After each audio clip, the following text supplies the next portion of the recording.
Ils seront sur le terrain après 3 années d'études, mais déjà, l'Institut national de formation des agents de santé, INFAS, renforce les connaissances de ses étudiants des premières et deuxièmes années, notamment en matière de cancérologie. La population ne maîtrise pas trop, même nous, le corps médical, nous ne maîtrisons pas bien, ça fait que le diagnostic est tardif.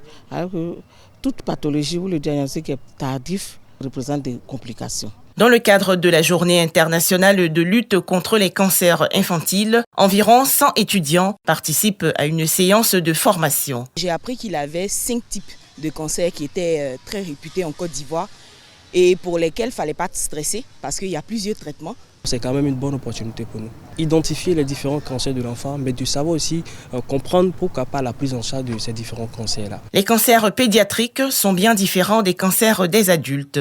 Ainsi, le type de cancer, les symptômes et la façon de les guérir ne sont pas les mêmes. Le cancer le plus prévalent, surtout en Côte d'Ivoire, c'est le lymphome de Burkitt à lui seul. Le lymphome de Burkitt, c'est le cancer qui touche les ganglions et puis la rate. À lui seul représente autour de 45% de tout le cancer des enfants. Ensuite vient les autres cancers, la leucémie, le cancer de l'œil, le cancer du rein. Le traitement est spécifique pour chaque cancer. On ne peut pas éviter le cancer de l'enfant, il faut plutôt parler de diagnostic précoce. But de connaître les signes. La Côte d'Ivoire dénombre environ 800 enfants atteints de cancer, dont 350 sont pris en charge par le centre hospitalier universitaire de Treichville.